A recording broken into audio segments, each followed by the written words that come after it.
All right, guys. Welcome back. Mike here with another Watchman TOL. Um, before we get into part two of Signs in the Heavens, I just want to kind of cover, I feel it's important for you to understand, why I'm doing this.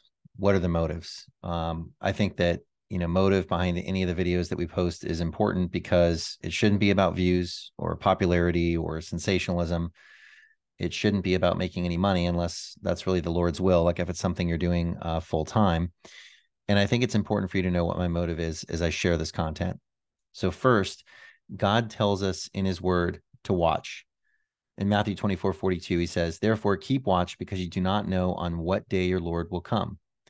Second, God created the heavens for signs primarily, and he wants us noticing those signs. The function, form, and the purpose of the heavens are really incredible when you think about it. And God made them, and he controls them at his good will and pleasure. In Genesis 1:14, and God said, "Let there be lights in the vault of the sky to separate the day from the night, and let them serve as signs to mark sacred times and days and years." In Psalm 19:1, it reads, "The heavens declare the glory of God, and the firmament proclaim the work of his hands." And that word firmament, by the way, is rakia in the Hebrew, which means the vault or expanse of the heavens, or space itself, you could say. Thirdly, for those of you who do not have a personal heart level relationship with God, who have not yet received the free gift of the Holy Spirit, my hope is to appeal to those who might see the connection that Scripture has prophetically with events or evidence that we see on earth and in the heavens. And there are, many scientists, I believe, and intellectuals who need sort of technical proof, intellectual proof that the Bible is real. And so it would be worth it to me if these videos persuaded just one unbeliever that the Bible might be real, and to start reading the Bible to develop a fear of God, a wanting from the heart to seek God and get to know God, wisdom, understanding, and spiritual sight. And then fourthly, really to encourage all of you, my brothers and sisters in Christ, who are also watching. I think it's important to mention too that I'm not a prophet. I'm just simply a man who is watching in the season of the end times for the coming of Jesus Christ and the events that will trigger the beginning of the tribulation period. And as I watch and see things that are of interest that the Holy Spirit prompts me to share, I will share those things. One of the things I've noticed too in this community of watchmen and believers on YouTube, and have experienced myself, is that a watchman will bring some new revelation or thought or observation to our attention, like a puzzle piece. I really like how Brother Chooch described this puzzle piece aspect of this, and bringing revelations to light in the end times here. And it's kind of like the Holy Spirit inspires a believer to share something, a puzzle piece. And then it triggers another believer online who saw that to share their revelation, their puzzle piece that fits into the other piece that was just shared. And I see this as a mirror of how the body of Christ is assembled. In 1 Corinthians 12, Paul writes, "Just as a body, though one, has many parts, but all of its many parts form one body, so it is with Christ. Even so, the body is not made up of one part, but of many." And in the body, we all have different gifts and different functions and talents as members of the body. The Holy Spirit works through each of us in different ways to orchestrate and accomplish God's good and perfect will. And that includes the, revelation, the unraveling of and the revealing of events that are about to occur, or that are fomenting. So I might be sharing some seemingly small thing, but God may magnify it by one of you by adding it, by one of you adding to it in some way, to bring pieces of truth together. I mean, this video could even reach someone in the astronomical community who has access to information that may be kept hidden or suppressed, and perhaps their conscience may move them to expose the deceit and bring truth to light, in order that the truth of God's word might be made manifest, right? To bring others to fear God and believe him. So if you're watching and you do have knowledge of these things that I'm sharing in this video, I would encourage you to come forward with information if your conscience is telling you to do that, or if God's putting it on your heart to do that. And know that nothing remains hidden forever. In Matthew 10:26, it says, "So do not be afraid of them, for there is nothing concealed that will not be disclosed, or anything hidden that will not be made known." Guys, I do believe the rapture of the church is close at hand. We cannot determine a precise day or hour of the rapture, and we're not supposed to. I do believe that God wants to hide this information from Satan, as it would make Satan's war plans and his timing far too easy if he knew when that day or hour was. And God also may want to hide this from mankind in order to prevent people from living in sin and waiting until the day before the rapture, like the 11th hour, to repent and to turn to him. I don't think that would be good, right? So since we cannot determine the day or the hour of the rapture, I think one of the best ways to know that we're getting very close is to observe the lead up to and the convergence of events that are happening right around the time of the rapture. This might include war, a great earthquake, signs in the heavens, the confirming of the covenant, the building of the temple, a whole bunch of different things. But a series of rapid or simultaneous events may mark the timing of the rapture. So if we observe convergence of multiple events on the cusp of happening, we can know that we are getting closer and closer. And I believe observing the heavens is one facet of this. So now with that being said, let's get into the content here, because I think you're going to find this fascinating. So Signs of the Heavens, part 2. Last time in part 1, we looked at Draco, and I spent a lot of time looking at Draco and trying to figure out what might be going on celestially with Draco. And in so doing, we discovered that comet, of course, E3. Now, there was one thing that kind of bothered me, and that thing is the adjacency between Draco and Virgo. They're not adjacent. They're not right next to each other. There are other constellations that are sort of in the way. So that led me to look at Ophiuchus and Serpens. Okay, so Serpens is the snake that you see. Ophiuchus, they're two constellations. They each have their own names. But Ophiuchus is holding the snake there, and that snake in and of itself is Serpens, a completely different constellation, and that's more adjacent to Virgo. It's the closest thing to Virgo. It's a snake.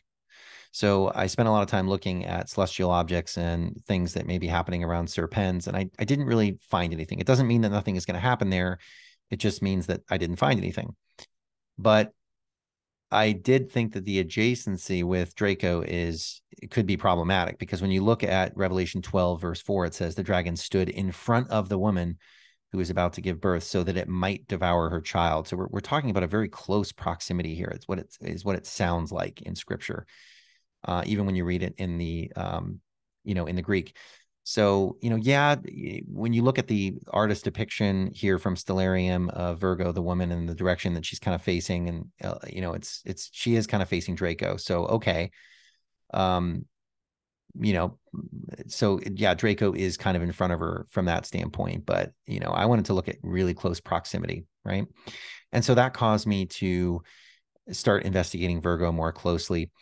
And even just looking at the stars of Virgo, you notice Spica, which is the brightest star of Virgo, which is the head of wheat in her left hand. And then in her right hand is the palm branch, because we're going to be waving palms, right, guys? So just those two things are very interesting in and of themselves. And the church, the believers, may be the first fruits of the wheat harvest. And so it's interesting that Spica is kind of down there, kind of almost near the womb of Virgo, in her left hand there. So I just, wanted to take a closer look at Virgo. And to do that, I did use some various tools and various data sets, which I'm going to introduce you to here. They're listed there on the right. So just to get right into it, right? When I was looking at Google Sky, which is a, data set that exists inside of Google Earth, it used to be a standalone tool. Now it's incorporated into Google Earth. This is a screenshot from my mobile phone here. You can see that there's this black rectangular blackout here of an object that's being kind of hidden. It's being covered up. And that Spica down there kind of on the left of the waist there. But is this hidden thing, could this hidden thing here be the red dragon? Because remember, in Revelation, 7 heads and 10 crowns are mentioned. And the word heads that's being used is Strong's G2776, or kephale, which is metaphorical for anything supreme, chief, or prominent. So you could say that all of the planets in our solar system that are surrounding the sun are prominent. They would be heads around the sun, okay? And this really reminded me of research that I was doing 10, 11 years ago on Nemesis. Nemesis is this theoretical binary star, a companion star to our sun in our solar system that is on a long elliptical path and in and out of our solar system that's intertwined with our solar system. And Nemesis it's a dark star. It's a dead star. It doesn't emit any light like our sun does. And back then when I was doing this research, there was lots of talk about this in the blogosphere, lots of talk online, many YouTube videos, people posting lots of content, astronomers looking into it, etc. And there was lots of data, it seemed, back then, most of which now has been scrubbed from the internet, which I find eyebrow raising. This photo alone was extremely difficult to find. This was all over the internet 10 years ago, and it's all but been removed from the internet. So if you do a Google image search now for this image, or for Nemesis or Nibiru or PlanetX, you're not going to see this image in a Google image search. 10 years ago, you would find this image repeated all over the Google image search. So it's very fascinating that this has been sort of removed. I do not know what the source of this image is.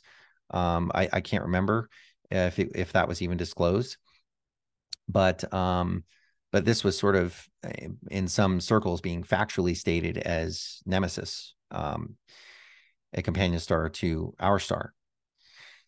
And the interesting thing about this is that when I started doing research into the old content that I had gathered and was looking at, and I was looking at a whole bunch of new fresh content as well, and taking a fresh look at this, I did notice this, that it is, well, first of all, there's a kind of a cross kind of appearing there between those prominent bodies, which kind of reminded me of the Antichrist. But then I also noticed that there are 7 prominent bodies that are in orbit to this dark red Nemesis star. Okay.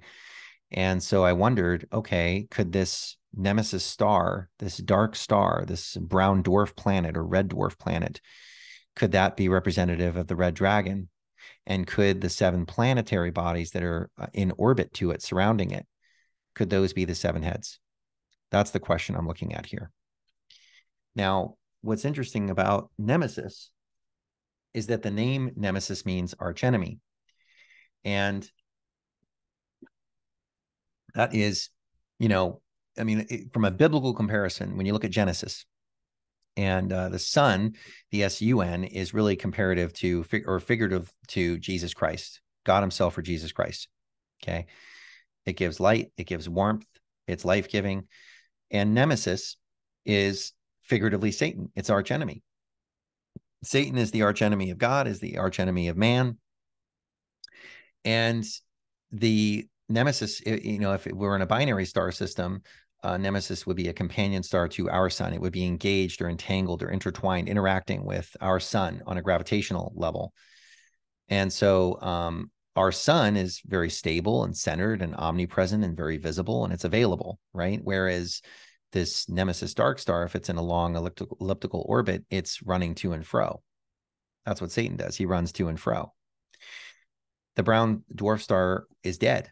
It doesn't give off any light. It's not visible. However, our star, our sun, is alive and active. It's life-giving. The other star, Nemesis, is dark, doesn't emit any light. Our star is bright. It provides light and sight. Nemesis is barren. It's cold. It's lifeless, whereas our star is abundant and warm and life-giving. So God has designed, this is supernatural by design, the spiritual truths that are being told through what he has created in the heavens. If we are in a binary star system, then that could align very well with Scripture. Okay, and we're going to look at that in a sec. But before we do that, I just want to mention Eris, this dwarf planet, was, because there's a lot of naysayers out there. There's a lot of conspiracy theory, conjecture, and things like that about this PlanetX or Nibiru and Nemesis. Okay, but I'm going to show you that the possibility for this thing to be there is very, very real. So for all you naysayers out there, there is a very real possibility that this thing is there, and it's known, and it's being kept hidden. So Eris is a dwarf planet, and it is the 2nd largest known dwarf planet in our solar system. It's a trans-Neptunian object. It has a high eccentric orbit, which means it's got a very elliptical, oval-shaped orbit that goes deep, in and out of our solar system. And it was discovered only in January of 2005. Okay, and in September 2006, it was named after the Roman goddess of strife and discord. Isn't that interesting? Eris. It's funny, the names that they come up with for these things. They're very fascinating. The diameter of this thing, by the way, is about 1,500 miles, 1,445 miles, plus or 7 miles in diameter. So that thing is huge. Okay. Now, it also has a moon named Dysnomia. And with the exception of long period comets, Eris and Dysnomia were the most distant known natural objects in the solar system until when? 2018, with the discovery of 2018 VG. 2018 VG18. We are going to take a look at that object. The orbit of Eris is shown here with the blue line, so you can see what that looks like. You can hit pause and look at that more closely if you want. This is from 2006, so that's the projected computer modeled orbit of Eris. So it's not going to hit Earth anytime soon. 2018 VG18. And this is fascinating because it's also a trans-Neptunian object, and it was first discovered on November 10th, 2018 by these 3 astronomers here. And look what it says here. They were looking for distant trans-Neptunian objects whose orbits might be gravitationally influenced by the hypothetical planet 9. Now, it's called Planet X or Planet 10, but up until recently, Pluto was, considered a planet, and now it's not, so it drops it down to 9. But the point I want to make here is that real astronomers are still searching for Planet 9, or let's just call it Planet X or Nibiru. Okay, they're still searching for Nemesis. They're still doing it. So, and they named this thing Far Out, by the way, to emphasize its distance from the sun. Okay. You can see here, I am looking at these objects. In case you're wondering, am I looking at these objects to see if there's any collision paths,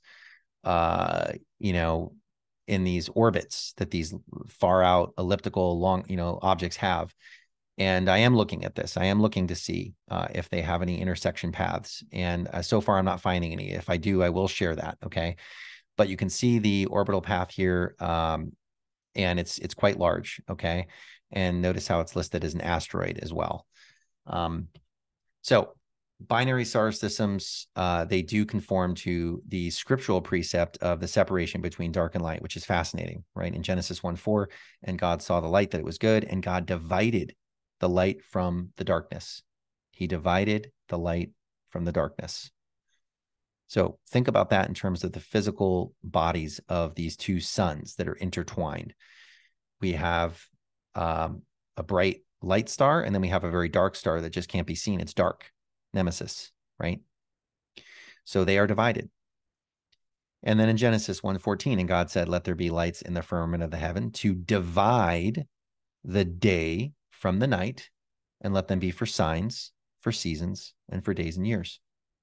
And let them be for lights in the firmament of the heaven to give light upon the earth. And it was so. And God made 2 great lights, the greater light to rule the day, which is the sun, and the lesser light, which is the moon, to rule the night. And then this little conjunction here at the end of the sentence, he made the stars also. I do believe there is a spiritual layer to what's being discussed here, because in Scripture, angels are referred to as stars. Lucifer is referred to as a star. So even Jesus Christ is, right? The morning star, the bright morning star. So I believe that it's also the spiritual truth here is that he made the angels also, but they're tied into this greater light, lesser light, the dividing of darkness and light. Okay, it's all tied in. All right. And that's fascinating. So there is a scriptural precept about potentially that would be supporting this, binary star system concept. Okay. Now Nibiru, the name Nibiru, and by the way, Nibiru is a planet, is one of 7 planets. It's postulated to be one of 7 planets that is in orbit to Nemesis. Nemesis would be like our sun, but dark. And then you have 7 planets that are surrounding it. And Nibiru is just simply one of them. And of course, I had to laugh when I saw the Wikipedia that it's Babylonian astronomy and the Akkadian language, which translates to crossing or point of transition. And then you could see down here that Nibiru may be assigned to any visible astronomical object that marks an equinox and is supported by cuneiform evidence. Now, down below, it says here, Nibiru, which is said to have occupied the passageways of heaven and earth, because everyone above and below asks Nibiru if they cannot find the passage. Nibiru is Marduk's star, which is the gods in heaven caused to be visible. So this is interesting. The one who crosses the middle of the sea without calm, may his name be Nibiru, for he takes up the center of it. You see, the names of these things are very, very telling. We've got Marduk involved. I'll let you Google search that. But it's like this thing is going to and fro. That's what Satan does. He goes to and fro. And Nemesis, even just Nemesis, the star that this thing is tied to, is going to and fro in a very long elliptical orbit. And it goes away from the sun and it goes towards the sun. And that's exactly what Satan does, because Satan has access to both the heavenly realm and to the earthly realm. Satan is not kicked out of heaven yet. He has not been cast down, thrown down to earth with a third of the angels. That war, I don't know if that war is raging in heaven yet or not, but maybe not. But he's not cast down yet. So right now, he still has access to run to and fro within the earth and between the heavenly realm and the earthly realm. Now, this is not to scale, it's conceptual, but you can see what a long elliptical orbit might look like for this dim star, this dark star, Nemesis. And then you can see the M planet down there. Now, M is referring to a planet in the habitable zone, which planet Earth would be like in the habitable zone as far as distance is concerned from the star. Now, if it's a dark star, it's a dead star. It may have died a long time ago. Maybe it was alive and bright at one time, although I doubt it. But the distance from it is what they're referring to as this M. It's in a habitable zone. And then the postulated orbit here of 3,500 to 3,600 years. And then when it gets close to our sun and it's kind of going near all of our planets in our solar system, we're talking 40 to 50 years life cycle there. Okay. Now, you can see here that what the orbit of Nemesis might look like. These are conceptual ideas of how they are intertwined. And you get the idea of how Nemesis is very much like Satan in terms of we have darkness and lightness, and they're separated, but they interact with one another. Okay. And you can see how Nemesis here goes to and fro. You can see it in its greatest separation in its orbit path, in a conceptual orbit path, and then its closest in this orbit path. So it's very, very much like Satan running to and fro. Now, I'm just going to play a quick video. If I can find it here, let's see, where is it? Right, yeah, right here. Okay, so we're gonna just back this up, and I'm just gonna play for you a couple minutes of this. So let's take a listen. According to these claims, there might be a star orbiting the Sun about 1.5 light years away beyond the region known as the Oort cloud. The theory was that this star approached the Oort cloud every 26 to 36 million years, causing some of the icy rocky objects in the cloud to be deflected towards the inner solar system. If one or more of these objects hit our planet, it could be responsible for an extinction event.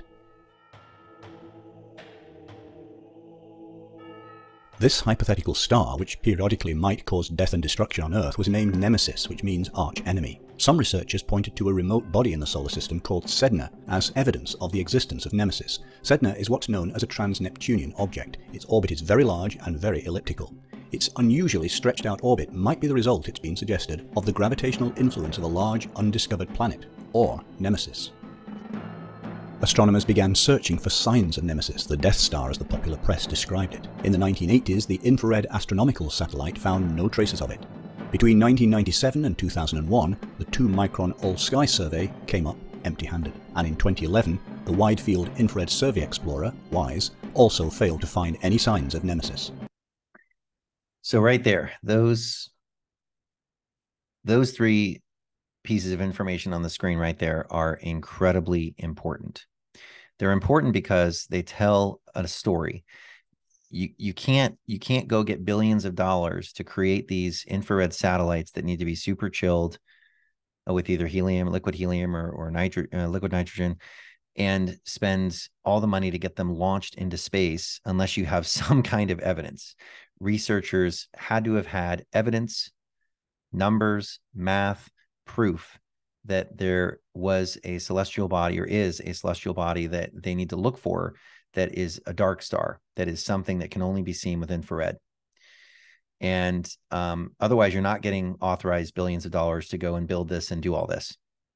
So they're saying that it turned up empty-handed. They also talk about Sedna as, some researchers pointing to that and saying, well, this is having an effect, and the gravitational perturbations, the orbital perturbations of our planets and Sedna are indicating that there is something there. Okay. And by the way, just the fact that Sedna even exists in that long elliptical orbit just says that, okay, well, there are definitely objects that are in long elliptical orbits. Now, keep in mind these 3 points here, because we have data sets that are associated with each of these 3. We have IRAS, 2MASS, and WISE. And we're going to look at these data sets. And I believe they did find something. I think this is false. They're saying that they didn't find anything. I think they did find something, and that they can't let the general public know because it would just create pandemonium. And so we can't know. And so NASA and JPL and all these folks that are in the know, and all the astronomers that have access to infrared telescopes who watch the night sky, cannot talk about these things. They're probably sworn to secrecy. So this is a snippet from part 3, where we're going to look at some truth drops in Hollywood films. And this is from a movie that's like 9 or 10 years old, Star Trek Into Darkness, which is signaling the arrival of the Antichrist and the dark period that is the tribulation period, I believe. That's the truth drop here. Now, they're featuring planet Nibiru in this film. And they're also calling it a Class M planet, which is in the habitable zone. And I thought it was interesting that it's a red planet, and that in this little depiction of this alien race city, they're kind of not an advanced race, alien race, but they, in this little city, it kind of depicts the foot of a dragon. So I thought, and it's pointing in the direction of where the light is coming from. This planet here, Nibiru, has a sun, and it's casting light. This is, of course, all CG, right? And all this stuff that's designed in CG is done with intention and purpose. Nothing is by mistake. Nothing is overlooked. Nothing is done randomly. Everything is directed down to the finest detail. So you notice the direction that the light is coming from, the sun that's lighting this planet. It's directly forward of the foot direction here, this dragon kind of foot direction, which I thought was interesting. So it's indicative that it is a planet that's in a habitable zone, and it is circling a star, a sun. Okay. Now, Spica. You can see Spica to the right there in Virgo, and then you can see again this large blacked out, there's a green kind of shiny star looking object there. That's something that's there. It's something that's infrared. It cannot be seen in any other spectrum. I know I've looked. And in particular, we're looking at the IRAS data here. Remember the 3 data sets that we were referring to, that YouTube video was referring to? We're looking at right now the IRAS data. Also notice the image copyright date down at the bottom, 2007. I don't know really if these images are from 2007 or later or earlier or what. It's really, really hard to say. If you're an astronomer and and you can provide some clarity on this, shoot me an email, anotherwatchmantol@gmail.com. But really quick, I'll just give you a tour of Google Earth Pro. When you download Google Earth Pro, all you need to do to get the sky data is click on this little Saturn button here at the top, switch from Earth to sky, and then you're going to come over here to layers, and you're going to expand this. And as you expand this, you're going to select imagery, solar system. You can select the constellations here. So that's why we're seeing Virgo. And then you can select these different, different images. I've looked at all this image data, okay, all the different spectrums, but this thing only shows up in the IRAS infrared sky here. And you'll notice that they do a pretty good job of hiding it, because it's only when you zoom in very close to Virgo that you actually see it come into visibility. And right here, now it's visible. Now, as far as we zoom in, it's still there. It's still visible. Okay. So wanted to show you that. And let's go back to our slides here. Now, the next image, this image, I was able to corroborate this with a different data set. This is the all-wise data set that we're looking at here, okay? And this is in a different, the other tools that I mentioned that I was using, the Aladdin ESA tool. So let's just pull that up really quick here. If I can find it. Let's see. Yeah, right here. Yep. So here we go. So this is sky.esa.int. You can download and use this tool or just go to it on the web. And you can see here that I'm in the far, mid infrared is right here. Okay, mid infrared. And then there's the far infrared. Okay, so both of these data sets, both the mid and the far, are obscuring. They are hiding. When I adjust the transparency here, they are hiding that same area of Virgo. Okay. So what is going on there? I do not know. That's Spica right above. Now we're looking at this Virgo in a slightly different orientation here. So that's why you see this rectangular area that's down below because the orientation is different. But again, both on the mid infrared and on the far infrared, we can see that this has been blocked off. Okay, now I can zoom out and you can see that this section is blocked off. So that's a big deal to block off a big section of space like this. And, you know, my question to you, if you're an astronomer, is can you help explain this? Can you point us to maybe some good infrared data that does not obscure this area?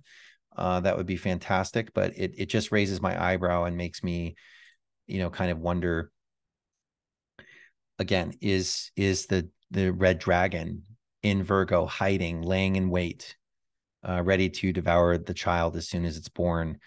And is that a sign that we need to be aware of, that's indicating the time that we're in, aligning to Revelation 12? The other thing I noticed is, and I won't get into this tool, the worldwide telescope, but I noticed in Draco, I should have covered this in my part 1 video, but in Draco, there are 3 areas that are obscured. And these are very interesting how they're blacked out. This is very odd. We're also looking at the WISE data here. You can see the data set under imagery down below that I have selected there. And you'll notice that it's the area that's obscured is actually much larger than just the black squiggly bits here, because it almost looks like they blurred out by shifting the stars that are near these little black areas. So they were kind of trying to minimize how big they wanted these black areas to look that they're obscuring. And they tried to minimize that by just, you know, it's kind of like the Photoshop clone tool. They just kind of wiggled it, you know, up and down to, you know, diagonally kind of, and it gave that smear effect to the stars around the black area. So the red boxes that I'm showing here are closer to the actual area, the size of the area that's being obscured here for some reason. And why are these areas being obscured in the infrared data? Again, if you're an astronomer and you know, help me understand that. But so there are interesting things going on here within these data sets, both in Draco and in Virgo. And that's what I wanted to share with you. All right. Now, I wanted to mention this also. The Vatican Advanced Technology Telescope, you may have heard of this. It's in Mount Graham, Arizona, which is near Tucson. And I wanted to look them up and give them a call. And because they're Catholic, they're Christian, right? So they would be wanting to share data, especially as it might relate to Scripture, right? Wrong. They're extremely private about all the data that they collect. None of it is made public. It is all straight to the Vatican and a very hidden kind of within the scientific community. And so I called them to see if they could corroborate or help me with this image problem that I'm having with this obscured area of Virgo. And if they have any images that they could share, or an astronomer I could talk to that looks through the scope or looks at the monitors to tell me what's there in Virgo. And I know that they have an infrared telescope, even though they purposefully hide the fact that they have an infrared telescope. They do not mention it anywhere online. None of the astronomers online talk about this. But it is in fact an infrared telescope. We know this because infrared telescopes are super chilled. Now on the YouTube channel for the Vatican Observatory, there's this little trailer video that they've got. And in this trailer video, it's like a 5.5-minute video. they have a few clips, they're half-second, 1-second clips in this edit at these points where I paused it. And you can see this is the bottom of the telescope here. This is where the optics are. They're in this chamber here. And then above this, you have the mirror and the actual telescope hardware itself. Okay. But the optics on an infrared telescope need to be super chilled. You've got to super chill the optics. And you do that with either liquid helium or liquid nitrogen. Now, in this section of the video, we see like what looks to be a liquid helium tank here and these two guys getting it ready. Okay, here is a closer up shot of the helium tank. This guy's turning the valves on the tank there. And then it says here, looks like it says camera right here, or maybe Amera or something like that, Lamera or Amera. It's blown out in the footage. I kind of got this image into Photoshop and tried enhancing it, but I couldn't tell what it said there other than Amera. So it could be part of camera, which again is another clue that it's for camera optics, right? And then here we can see at 209 in the video, we can see this outgassing vapor, which is highly indicative of this being super chilled, and you can see the liquid helium tank in the background there as this outgassing is going on. This guy here looks to be even wearing like special neoprene pants, in case he gets sprayed with something cold. The other thing that's interesting about this location is that the Vatican Advanced Telescope, VATT, is only a few hundred feet away from the LUCIFER telescope. Now, they named this telescope LUCIFER after the Catholic Church built the Vatican telescope. And they're supposed to all be working together, these guys up here. So isn't it interesting that the Catholic Church and right next to this LBT telescope, this large binocular telescope, which is also near infrared, okay? So we have two infrared telescopes up here. The VATT may be, it may be a far infrared telescope, whereas the LUCIFER one may be a near infrared, right? So it's hard to say because they keep that stuff secret. But it's interesting that they called it LUCIFER, and they had to stretch like hell to get this thing to have the name LUCIFER. You can see the name of the telescope there, and how they had to come up with that sort of acronym. And it's a real stretch. So they really, really, really tried hard to get the LUCIFER name in there.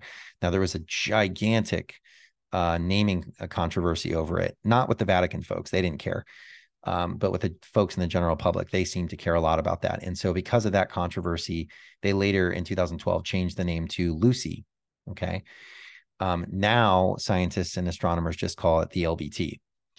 Now, when I talked to Tim Williams over at VATT, he tried to pretend like he didn't know if the telescope was liquid cooled or super chilled. And then I explained to him about the video, and then it was kind of like, well, the cat was out of the bag. So he's like, oh, okay, well, you know more than I do about the telescope. But here's the thing. They don't share any information. They don't do any public visits. There's no tours. And he said that it's not their decision. It's not their policy. That both of these telescopes don't do any public tours. It's the Department of Forestry. Now there's camping sites and all that stuff around here. I couldn't, that you can go to, but I couldn't find anything on the forestry website that says you can't go up there. So I don't know who's telling the truth. I did record the phone call with Tim Williams at the Vatican telescope, and that's a very interesting phone call. So it's my belief that they do know things, and they are hiding things, and they do not want the general public to know. So again, that goes back to the question, is this hidden thing the red dragon? And are we supposed to, or will we see it at some point in time and know that because of what we're observing there, that it is related to Revelation 12 and the timing of what's happening in Revelation 12? And is it Nemesis? And does Nemesis have 7 planets, 7 prominent, objects that are in orbit to it? Could those 7 planets have moons surrounding them? And could those moons total 10? And that would be indicative of 10 crowns. The moon around planet Earth could be considered a crown. And the Earth wears that crown. It's always there, always at the same distance, always circling, and it gives light at night. So could those 7 heads be 7 planets in this Nemesis system? And could they have moons that total up to 10? Or could this object just simply be something that is indicative of the red dragon? And then the 7 heads and the 10 crowns are things that are happening on Earth as this red dragon is nearing Virgo. Those are all questions that I think we need to keep an eye out on and keep watching for. All right, guys. Well, that's it for this one. We're going to look at in the next one, in part 3, we're going to look at some signs in the heavens as far as truth drops are concerned in some Hollywood films. And I think you're going to find this extremely fascinating. All right. Well, it's been good, guys. God bless. I look forward to seeing you in the clouds soon. Maranatha, come Lord Jesus. God bless, guys. Take care.